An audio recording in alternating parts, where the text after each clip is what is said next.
Então, nós já estamos, graças a Deus, aproveitando bem o nosso tempo nessa casa que nos acolhe, buscando refletir sobre a mensagem de Jesus, sobre essa doutrina tão esclarecedora, tão confortadora e que é também um instrumento poderoso para que possamos refletir e aproveitar efetivamente o nosso tempo. E eu gostaria de começar de uma forma poética, porque eu gosto de música, eu gosto de poesia, e eu acho que tudo é um instrumento para que possamos refletir, para que possamos aproveitar bem o nosso tempo. Um livro de poesias, um livro de belas mensagens, escutar uma boa música, tudo isso faz parte do aproveitamento do tempo. Porque quando as pessoas falam em tempo, a gente ainda liga muito tempo a dinheiro, a bens materiais, né? E até aquela expressão, tempo é dinheiro. Quer dizer, a pessoa tem que usar o tempo dela para estar ganhando algum bem material, para estar ganhando alguma posição social. E nós sabemos que o tempo, ele pode e deve ser bem aproveitado, em especial para a nossa evolução espiritual. Então, quando eu estou no lazer saudável com a minha família, eu não estou perdendo tempo. Muito pelo contrário, eu estou ganhando a companhia, ganhando mais a fé daquelas pessoas que são queridas no meu coração, daqueles meus companheiros de jornada, que estão conosco durante a encarnação, durante esta vida. Então nós precisamos sempre lembrar, até o conceito de trabalho. Trabalho, vai nos dizer o Livro dos Espíritos, que não é só aquele trabalho para ganhar um suor do rosto, o pão de cada dia. Não. O trabalho é toda ocupação útil. Então, nós estamos aqui numa reunião de trabalho. Por quê? Porque estamos ocupando o nosso tempo com algo útil, com reflexões, com autoconhecimento, com boas mensagens, com o fortalecimento da nossa fé através das orações, com o comprometimento cada vez maior que nós empreendemos no momento que estamos aqui e saímos daqui melhores, fortalecidos, comprometidos para sermos cada vez mais bons cristãos, cada vez aproveitarmos mais essa nossa passagem aqui na Terra. E tem um poeta do movimento espírita que é muito pouco conhecido, que chama José Soares Cardoso, mas que os versos dele são doutrina pura. E um desses seus versos, desses seus poemas, intitula-se No Livro Onde Está Deus, né?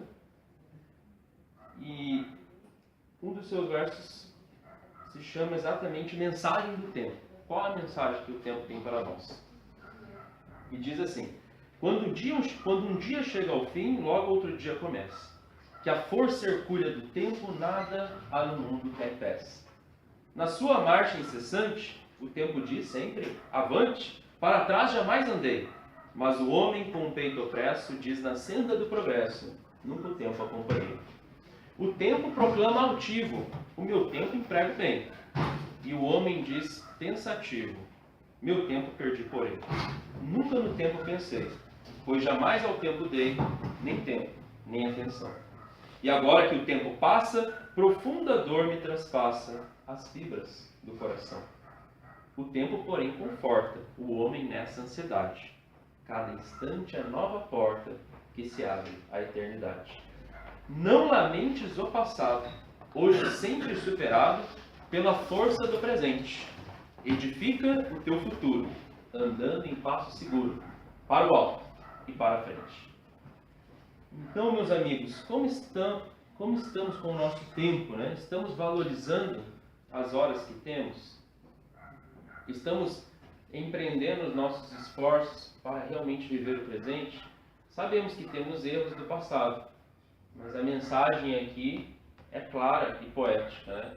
Não vamos lamentar o passado, que já está superado pela força do presente. E vai nos dizer aí uma frase atribuída a Chico Xavier, a tua pena abençoada, a tua psicografia abençoada, que nós realmente não podemos voltar atrás para fazer um novo começo. Mas a gente sempre pode recomeçar agora e fazer um novo fim.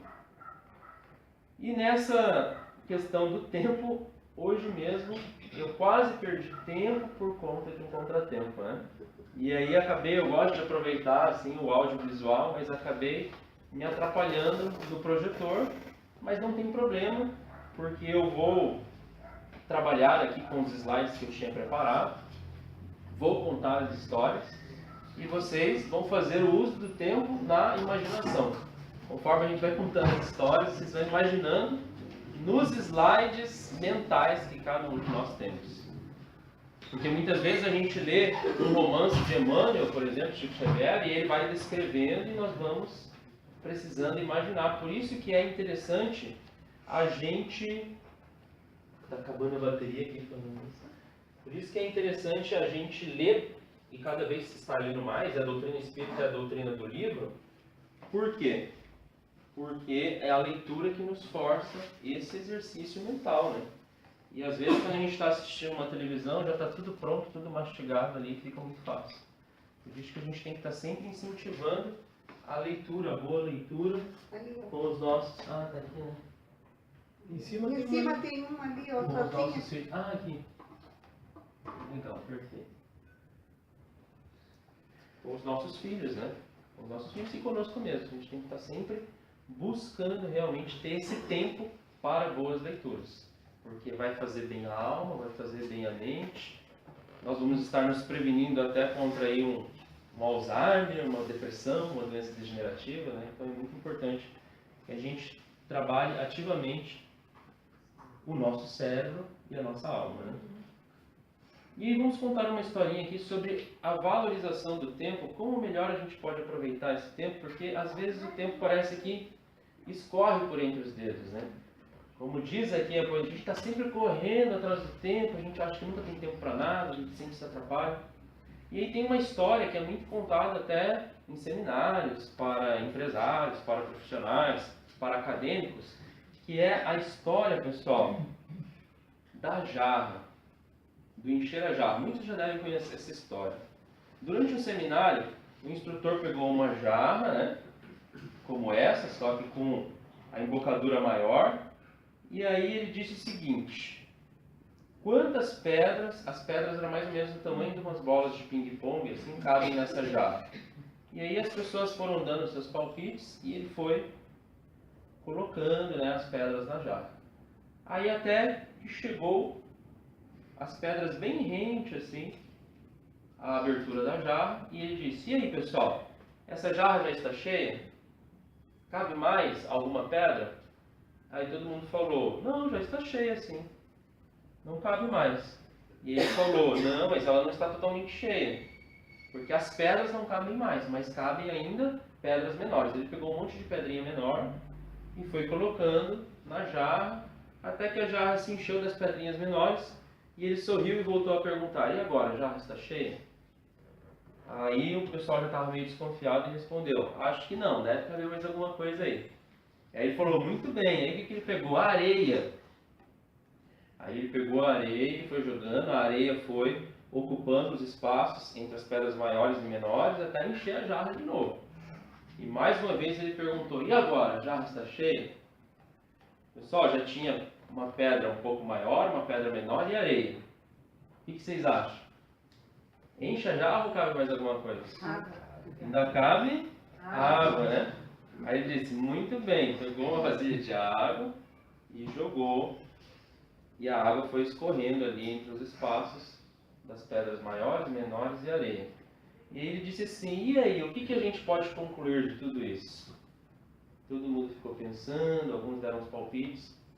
Ele falou: a conclusão, gente, é: coloque as pedras maiores em primeiro lugar. Porque se ele tivesse começado com as pedras menores, com a areia ou com a água, iria caber as pedras maiores? Não caberia. Então essa é uma historinha que conta a necessidade de priorizarmos o nosso tempo com pedras maiores. O que são pedras maiores? É aquilo que é realmente importante para a nossa vida, né? Então a jarra vazia representa ou o nosso dia, ou a nossa semana, ou o nosso mês, representa o tempo. O tempo que a gente tem. O tempo que a gente tem de vida aqui na Terra. Aliás, alguém aqui tem menos de 24 horas por dia?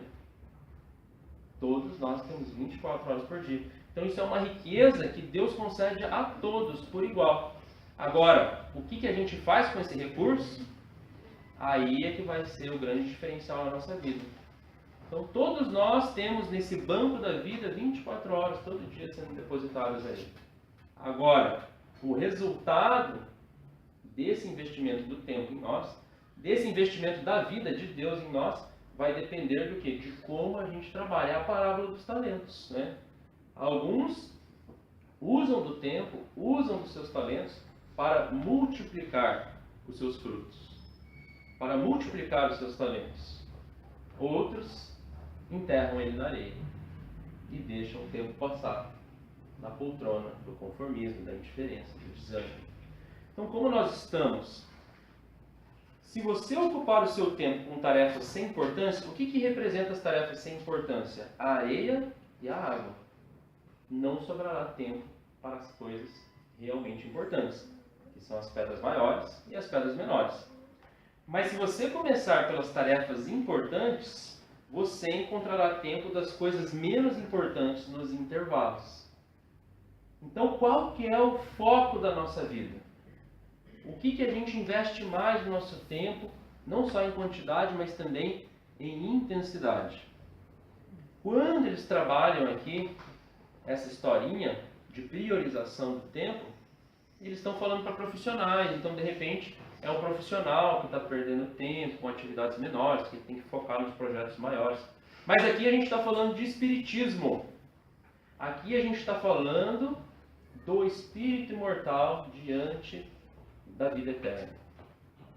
O que é, pessoal, realmente importante? E aqui ele faz uma tabelinha de importante e urgente. Então a pedra grande é aquilo que é importante e que é urgente. A pedra pequena é aquilo que é importante, mas não é tão urgente. A areia é aquilo que até se faz urgente, mas não é importante. E a água é aquilo que nem é importante e nem é urgente. E muitas vezes a gente está enchendo a nossa vida de água e areia e as pedras estão ficando para trás. E vai chegar uma hora que a gente vai ter que esvaziar essa jarra para se ocupar primeiramente daquilo que é mais importante, daquilo que é mais urgente. E nessa fase que a gente está atravessando, de transição, eu estive agora no Congresso Espírita do Mato Grosso do Sul, e a fala de todos, mais a fala do presidente da Federação Espírita, Jorge Grudinho, foi bem clara no sentido assim, de alertar, de dar um chacoalhão na gente e dizer: essa é a reencarnação mais importante das nossas vidas. Essa reencarnação vai definir realmente o nosso destino. Nós já somos trabalhadores da última hora. Aliás, ele deu a entender que já não é mais última hora. Porque, eu cheguei aqui, né, no intervalo de 60 minutos, já se passaram 15 minutos. Eu já não tenho, aquela uma hora que eu tinha, eu já não tenho mais. Então, nós já estamos no trabalho da última, sei lá, meia hora. E por aí vai, o tempo está passando. E o que a gente está fazendo? Porque, pessoal, a gente só vai garantir a primeira hora do mundo melhor se a gente trabalhar na última hora de um mundo que está nascendo. A gente não vai colher daquilo que semeamos. E ele deixou muito claro, se a gente aprende que o planeta Terra é de provas e expiações, mas o planeta Terra já está saindo da condição de provas e expiações para ser um planeta de regeneração, se a gente usar do nosso tempo, desse nosso última hora de trabalho, para plantar, para semear mais provas e expiações, e aqui não vai ser mais um planeta de provas e expiações, a gente vai voltar para cá? Então, como nós estamos diante deste compromisso divino conosco mesmo? E aí, essa é a grande reflexão. Eu não vou dar a resposta pronta, né? O Espiritismo não é dar respostas prontas, mas é a gente compreender, à luz das informações espíritas, como eu estou com a minha própria vida, como eu estou com o meu tempo. É trazer para o cotidiano. Porque muitas vezes a gente até decora lá o livro dos Espíritos, sabe todas as perguntas, e estuda bastante, lê não sei quantos livros. É bom, claro que é bom. Está exercitando a mente, está, né, se enchendo de conteúdo dignificante. Mas, pessoal, a fé sem obras é fé morta. Não, ele deixou muito claro, a gente já passou da fase de se encantar e de teorizar o Espiritismo. porque é gostoso, né? Por exemplo, eu estava lá no congresso, a gente escuta aquelas palestras maravilhosas, vem lá de repente um coral, vem uma orquestra de violino, e a gente sai de lá quase que flutuando. Mas não é esse o grande objetivo. O objetivo é o que eu vou fazer agora de todo esse conhecimento. Na minha vida, na prática, no cotidiano. Então o momento agora não é mais tanto só de adquirir conhecimento, porque conhecimento a gente tem. O problema não é mais falta de conhecimento. O problema é de aplicação desse conhecimento. Nós estamos realmente aplicando todo o conhecimento que a doutrina espírita nos dá, que o Cristo nos trouxe aí há mais de 2000 anos, ou a gente ainda está usando isso conforme as nossas conveniências, levando para a barriga. E aí tem uma história, pessoal, que está lá. Eu ia passar o vídeo dessa história, mas vocês podem depois consultar no YouTube. Chama Andressa Duarte Exemplo de Vida. Se digitar lá no YouTube vai aparecer a história de uma gauchinha. Essa gauchinha tem 13, 14 anos e ela é um exemplo para muitos de nós marmanjos de bem usar o tempo. Por quê? Porque ela, dentro da religião dela, se dedica, dá aula de evangelização, faz trabalho voluntário em casa. Todo dia ela está com alguma atividade na comunidade ou na igreja, estuda, cumpre com os deveres dela da escola, da família. E ela diz assim, as pessoas ficam espantadas comigo, mas eu sou uma criança normal. Ela falou assim, o dia tem 24 horas. Se a gente dedicar 1 hora para Jesus, 1 hora para o bem, para a caridade, para o amor, nós é que seremos beneficiados. E aí, sabe o que acontece com a Andressa, pessoal? Não vou contar, vocês assistem o vídeo. Mas um grande exemplo para todos nós, e ela não é espírita. Mas pouco importa o rótulo. O Espiritismo deixa muito claro isso. Especialmente nas mensagens do Evangelho segundo o Espiritismo.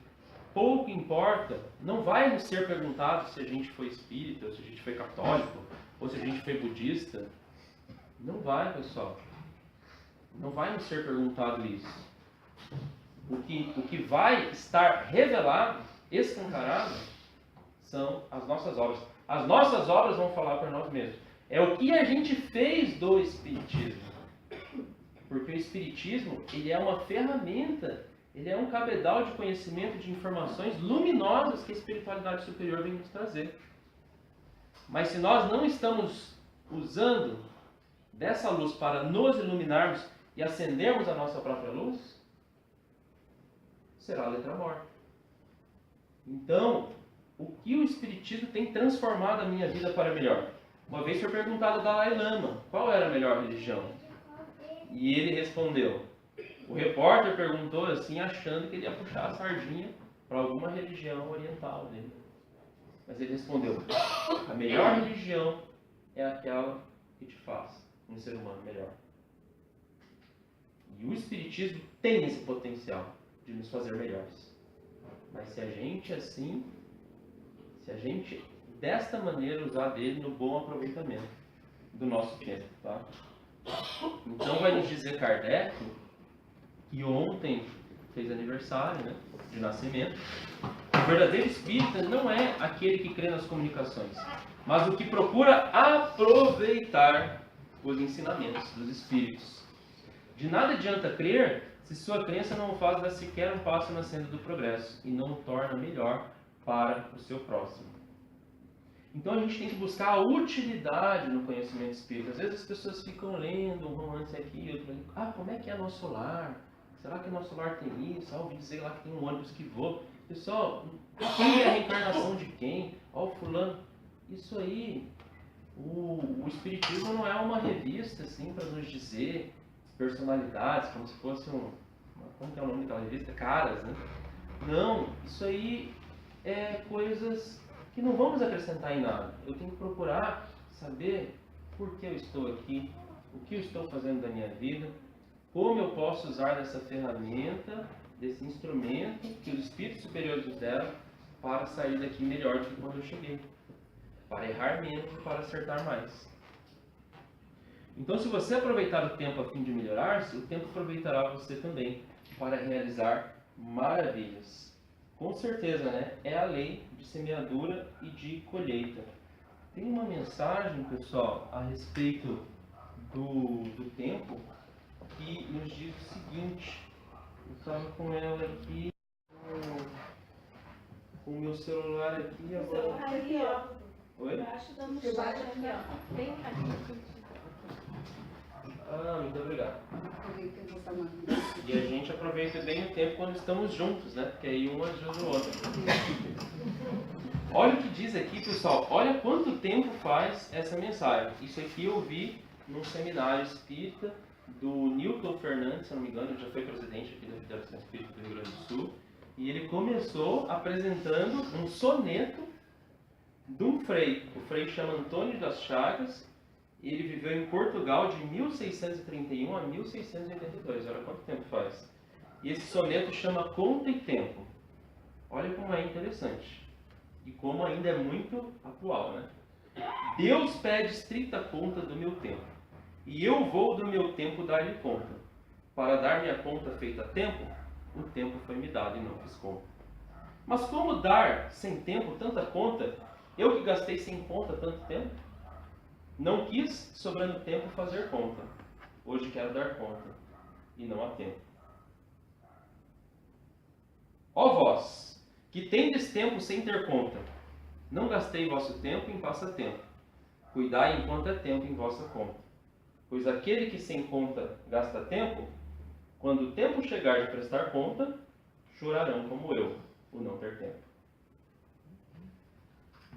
Então um soneto que reflete bem como nós, para a nossa própria consciência, para a nossa realidade espiritual, vamos prestar contas do nosso tempo. Né? E neste sentido, nós temos uma frase aqui no próprio livro Céu e Inferno, que resume toda a doutrina de Jesus, que é a cada um segundo as suas obras. Obras que foram realizadas ao longo do tempo. Né? Por que Deus é tão bom? Porque Ele nos deixa plantar o que quisermos neste tempo em que estamos vivendo. Mas por que Deus é justo? Porque nós sempre colhemos aquilo que plantamos. E Deus também é tão misericordioso, e essa é a nossa sorte, porque Ele sempre nos dará uma segunda chance de aproveitarmos o tempo. Porém, essa chance não será mais como a primeira. Aproveitemos agora, porque aí teremos menos tempo de sofrimento e mais tempo de boas obras, mais tempo de felicidade, mais tempo de paz. Então nós estamos realmente destinados à felicidade, destinados a sermos um com o Pai, como Jesus. Só que o tempo que a gente vai gastar para chegar lá, aí depende de cada um de nós. Então, como estão nossas escolhas ao longo do tempo? A semeadura é livre, mas a colheita é obrigatória. Ou no dizer do Pablo de Neruda, que foi um grande escritor, e ele praticamente disse isso com outras palavras. Ele disse assim, nós somos livres para fazermos o que quisermos, mas somos prisioneiros das consequências do que fazemos. Então, como nós estamos semeando, né, pessoal? A vida terrestre, ela é passageira. Ela é um trem-bala. Mas é uma oportunidade única. Precisamos fazer valer a pena, né? E uma música que fala sobre este aproveitamento do tempo, ser bem aproveitado do tempo em relação à nossa alma, aos nossos sentimentos, em relação à nossa evolução, é este título, Trem-bala, de Ana Vilela. Né? E aí, na sua última estrofe, vai dizer assim, não é sobre tudo que o seu dinheiro é capaz de comprar, e sim sobre cada momento, sorriso a se compartilhar. Agora, também não é sobre correr contra o tempo para ter sempre mais, Porque quando menos se espera, a vida já ficou para trás. Segura o teu filho no colo, sorria e abraça seus pais enquanto estão aqui. Que a vida é trem-bala, parceiro, e a gente é só passageiro, prestes a parte. Segura teu filho no colo, sorria e abraça seus pais enquanto estão aqui. Que a vida é trem-bala, parceiro, e a gente é só passageiro, prestes a partir. Então vamos aproveitar o nosso tempo, sabe? Porque tem outra música que eu gosto bastante e diz exatamente isso. A gente está passando pela vida. E como é que está essa nossa passagem? Como é que está esse trem-bala da vida? Porque a gente passa pelos outros. E os outros passam por nós. Mas eles não nos deixam sós. Porque eles levam um pouquinho da gente com eles. Né? E também nós deixamos neles um pouco de nós. Nós estamos deixando, pessoal, a nossa marca, as nossas ações, a nossa companhia, o nosso afeto nas pessoas, nessa estrada que a gente percorre, né? E como nós estamos, como nós ficaremos depois que a gente passar. E aí tem essa música que diz, fala um pouco sobre isso. Eu sou passageira e como isso aí. Eu sou como um cristal bonito que se quebra quando cai. Não adianta escrever seu nome numa pedra, pois essa pedra em pó vai se transformar. Você não vê que a vida corre outro tempo. Sou um castelo de areia na beira do mar. Eu sou uma passageira e como o vento se vai. E quando o vento se vai, quando a gente se quebra, o que fica, pessoal? O que levamos dessa vida? Nada que é do uso do corpo, mas tudo que é do uso da alma. A inteligência, os conhecimentos e as qualidades morais. Que é fruto do nosso trabalho e da nossa convivência uns com os outros, né? Do que aprendemos e do que realizamos uns com os outros. Como nós estamos nesse sentido? O que nós estamos levando na bagagem da nossa alma, do nosso coração? E lá no céu e inferno, vai ficar muito claro que o céu e o inferno não é uma localização geográfica, não é um umbral do nosso lar. Aliás, uma vez eu estava numa palestra da Sueli Caldas Schubert e ela falou, e umas amigas católicas vieram conversar com ela e falaram: a gente assistiu o Nosso Lar, que é do livro, né, do Espiritismo de vocês. A gente achou muito legal o filme. Vocês gostaram? A gente gostou. A gente só não gostou muito da parte lá que tem aquele umbral, tudo escuro, o pessoal ficando na lama.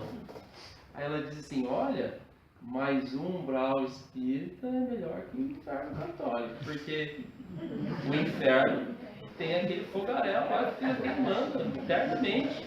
E no umbral é só o bananinha e a passageiro, viu? Daqui a pouco passa. E vou te dizer mais, lama faz bem para a pele. Então eles estão ali, ó. Aí eu lembrei, pessoal, dessa historinha. Por quê? Porque o que não era importante? O que simbolizava aquilo que não era importante? A água e a areia. A água e a areia faz o quê? Lama, né? Será que a gente não está enchendo a nossa vida de lama? E o umbral não é só uma consequência do que a gente fez na nossa vida? E por isso que a gente tem que ficar naquela lama lá, depois se limpando, para depois recomeçar? Então, é uma boa forma da gente pensar. A gente está acrescentando pedras grandes na nossa vida para fazer o nosso castelo, para construir esse reino de Deus, a qual nós somos chamados, ou a gente só suja a nós mesmos com água, areia, lama, da nossa inércia, das nossas imperfeições e do nosso não bom aproveitamento do tempo, né?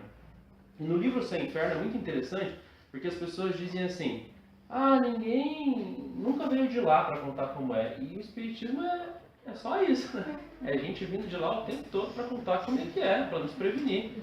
E no final do livro Céu e Inferno, a gente tem depoimentos, né, que foram selecionados, filtrados por Allan Kardec, de espíritos que estão lá nas diversas condições. Espíritos que estão em condições felizes, porque bem aproveitaram o seu tempo, e espíritos que estão em condições infelizes, e os que estão em condições medianas. Então tem um aqui que me chamou a atenção, que ele foi chamado pela sua netinha, a neta que estava ali naquele processo ali mediúnico, naquela reunião mediúnica, e começou a conversar com ele assim: caro avô, pode me dizer como vos encontras no mundo dos espíritos? E aí ele respondeu assim: claro, minha querida neta, sofro, mas não como poderias imaginar. É o desgosto de não ter melhor aproveitado o tempo aí na Terra. E aí nós vamos ver em outras literaturas espíritas que o maior remorso, o remorso mais comum entre todos os espíritos que desencarnam é a perda de tempo. Nossa, fiz bobagem, tive uma grande oportunidade, tive um grande tempo, tive uma nova chance e não aproveitei. E aí ela estranha, sabe por quê? Porque ela diz assim: mas como pode ser? Não viveste sempre honestamente entre os homens? Então ele era um bom cidadão, ele não era um bandido, ele não era um assassino, não era um corrupto, não era nada disso. Mas aí ela disse: sim, no juízo dos homens. Mas há um abismo entre a honestidade perante os homens e a honestidade perante Deus. É aquela história, pessoal, hoje honesto virou qualidade, né? E eu lembro assim, quando eu era pequenininho, que eu chegava para o meu pai e para minha mãe: passei de ano. E eles falavam para mim: não fez mais que a obrigação. Hoje o menino passa de ano, só falta o pai querer levar ele para Disney, né? Então, ser honesto. Aí tem uma história que aconteceu aqui em Capão da Canoa. Uma amiga me contou isso aí, e eu acho que é verdade mesmo. Ela me contou dizendo que estava tendo uma diarista para casa dela, e tinha uma diarista lá que cobrava um valor bem maior que as outras. E ela perguntou: mas a média da diária é tanto, por que você está cobrando um valor bem maior? É porque eu sou honesto. Então, quer dizer, é uma taxa de honestidade, né? Ela já cobra para ela mesma, que hoje em dia você sabe, né? Não é todo mundo que é de confiança.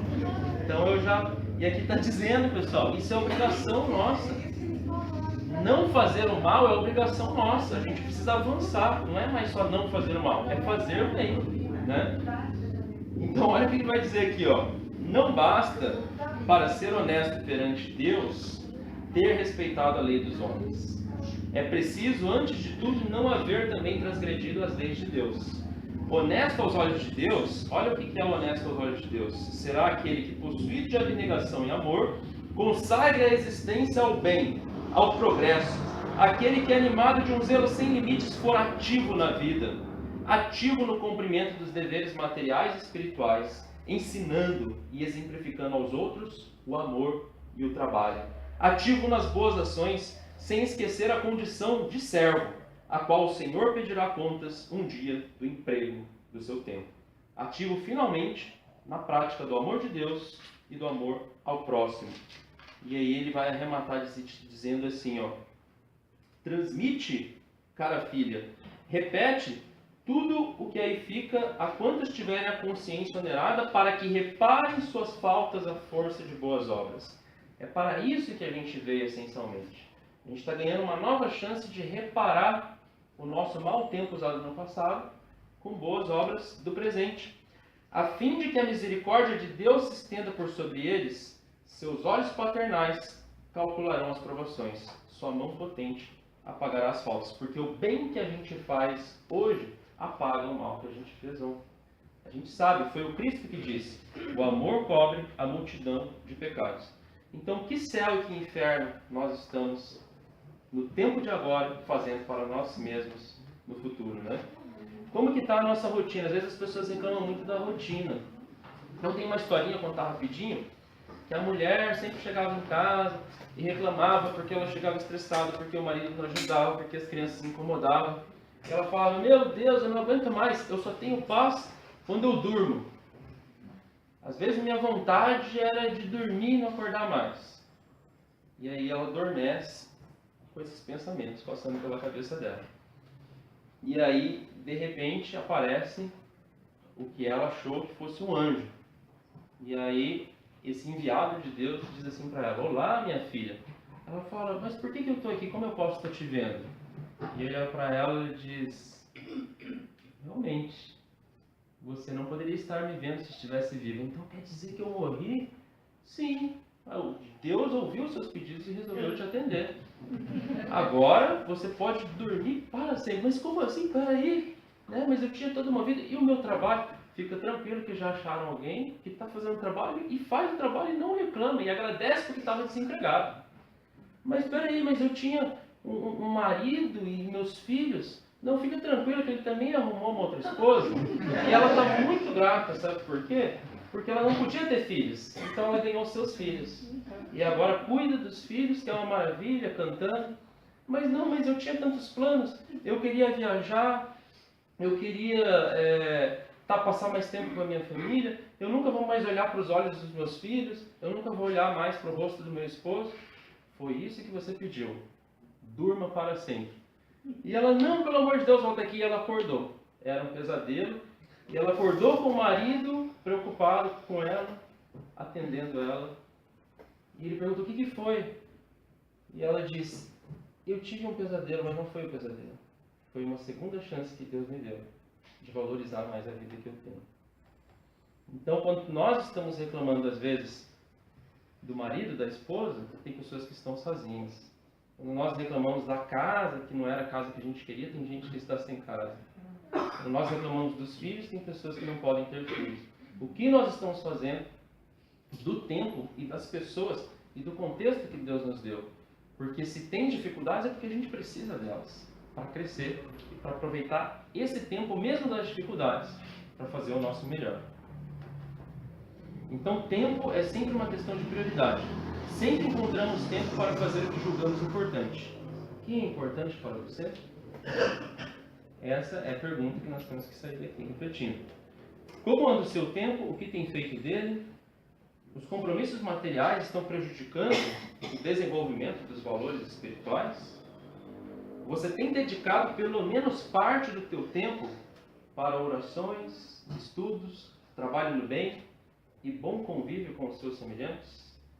Então todos nós, pessoal, somos viajantes do tempo. E uma vez o Sérgio Lopes, palestrante, espírita, gaúcho, psiquiatra, está sempre falando sobre depressão, sobre problemas de saúde, fez uma poesia sobre o tempo, nos colocando nessa condição de viajantes do tempo.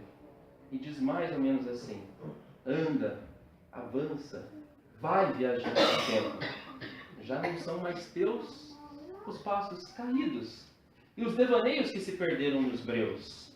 Por isso anda, avança, segue em frente, viajante do tempo, porque assim como o rio não remonta a tua própria fonte, a vida também não anda para trás. Tem os pés para escalar o monte e asas na alma para alcançar a paz. Talvez, pensando em tempos perdidos, choras ainda as lágrimas dos infortúnios teus. Mas anda, avança, vai viajante do tempo, porque a vida começa agora e logo chegará a nossa hora das nossas conquistas nos braços de Deus. Vamos semear então hoje, nesse tempo que é nosso, para que um dia, nos braços de Deus, a gente colha de um tempo bem aproveitado. Assim seja.